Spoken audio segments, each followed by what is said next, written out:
Jadi kita sebelum kita bahas soal reading ya, kayaknya perlu belajar ini dulu ya. Saya kasih materi dulu ya.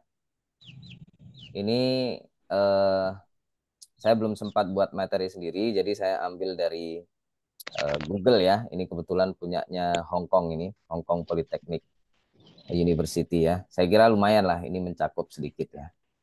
Apa hal-hal penting ya tentang reading IELTS ya.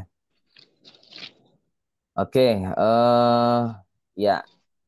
Jadi teman-teman harus terbiasa dengan formatnya ya, format soal-soalnya ya. Jadi soal reading itu seperti apa, itu harus terbiasa. Sama kayak di TOEFL pun juga gitu, kita harus terbiasa, biar nggak kaget ya ketika mengerjakannya. Terus bagaimana cara menjawabnya juga ya. Oke, kira-kira begitu. Terus em, ya formatnya atau apa namanya teknisnya itu pertama reading itu 60 menit ya. 60 menit itu gimana? Kira-kira terasa cepat atau lama? Cepat udah. Cepat ya 60 menit ya. Oh, cepat, Pak. Sulit, Apalagi Pak. bacaannya panjang udah. Karena soalnya panjang ya. Iya, apalagi ada yang nggak tahu, Pak, artinya, Pak. Iya, Oh, betul itu. ya, nggak apa-apa. Nanti ada strateginya ya. Saya kasih tahu nanti tips-tips. Oke, jadi kalau kalau kemarin seandainya disuruh ngulang lagi, itu kira-kira butuh berapa menit atau berapa jam kira-kira? Yang kira-kira Anda yakin apa ya jawaban Anda benar atau pas gitu kira-kira. Karena 60 menit 30 rasa apa ya kayaknya cepet banget gitu ya. tambah 30 menit, Pak. Kurang, Pak. Oh, tambah 30 menit ya. Kira-kira 90 menit ya. Oke. Itu yang itu bagi pemula Pak Frans ya. Atau bagi yang apa Siap. namanya belum tahu ya tipsnya atau triknya. Nggak apa-apa ya. Kalau yang udah tahu tips dan triknya 60 menit itu malah cepet ya. Saya kalau nggak salah dulu waktu ngerjakan IELTS, sekarang udah tahu ya, karena udah kursus dan seterusnya, itu kayaknya masih ada 5 apa 10 menit gitu waktu untuk mengerjakan. Dan saya udah yakin ya jawabannya. Itu pun masih 7,5 nilainya. Sorry, 7 nilainya. Yang 7,5 listening. Oke, itu ya pertama. Terus yang kedua, Anda harus paham soal, ya soal-soal di reading IELTS itu berdasarkan berapa? Tiga apa? Tiga teks ya, atau tiga passage. Ya, jadi pasti ada tiga. Nah, nanti masing-masing teks atau passage itu kisaran satu, coba soalnya ada berapa kemarin? 40 ya? 40, Pak. Ya, 40 dibagi tiga kira-kira 13-an ya. 13 atau 14.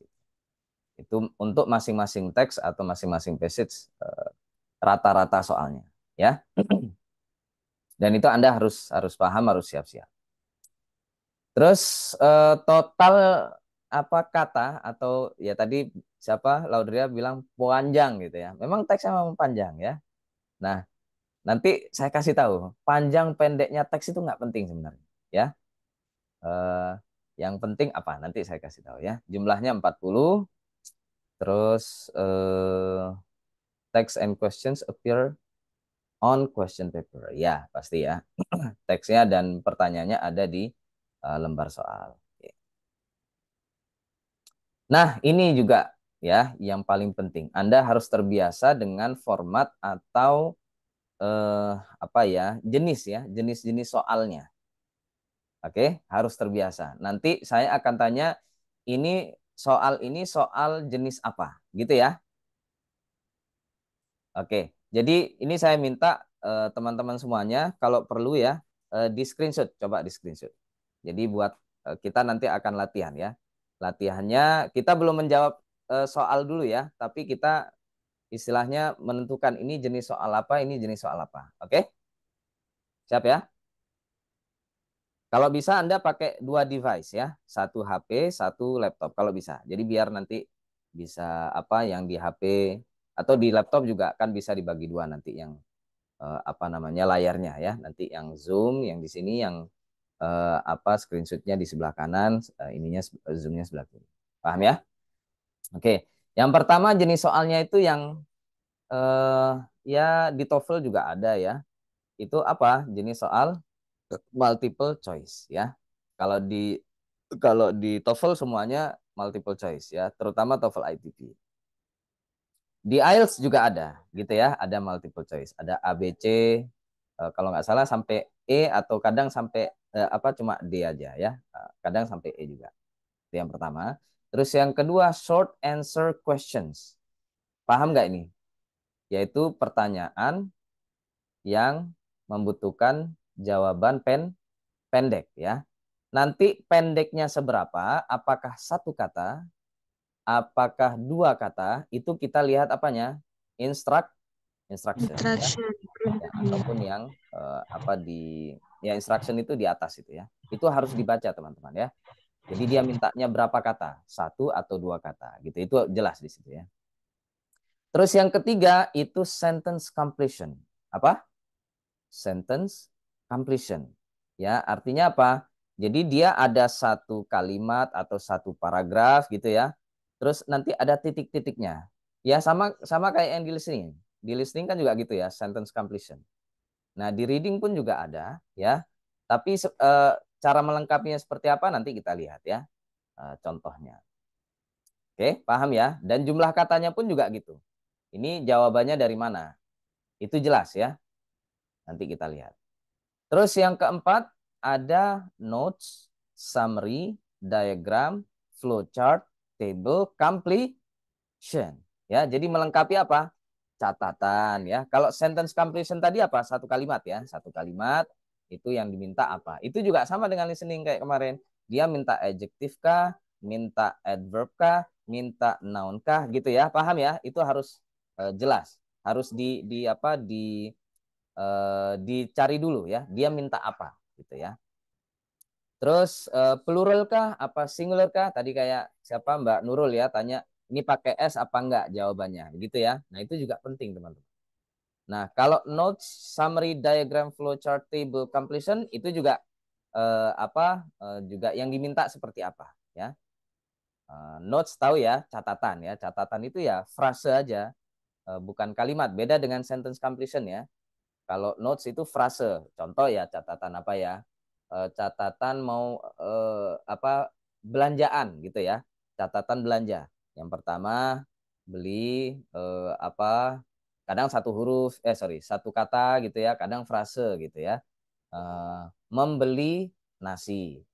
Terus mengirim paket. Nah, kayak gitu ya dan seterusnya.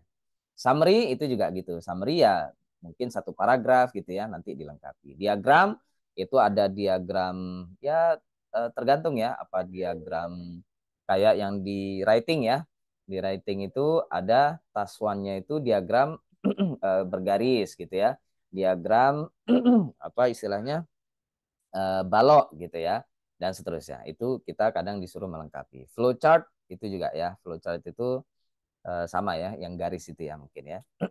Terus tabel itu juga kadang dia ada di reading ya. Dia disuruh melengkapi kita kolom yang kosong yang mana dan seterusnya. Tapi yang paling penting jawabannya itu ada di mana, gitu ya, yang paling penting ya. Nanti kita cek. Terus selanjutnya ini yang kira-kira yang paling sulit yang mana?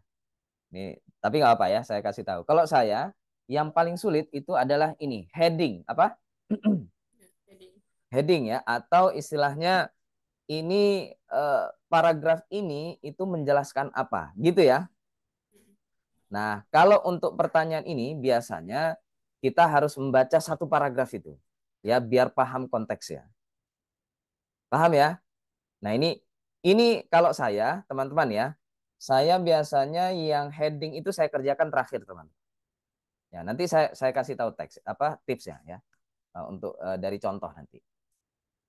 Oke, jadi heading itu maksudnya memberikan judul pada paragraf gitu. Atau memberikan apa ini namanya? Ya, ini tentang apa sih? Main idea gitu ya kalau bahasa kita ya di kelas bahasa Inggris itu.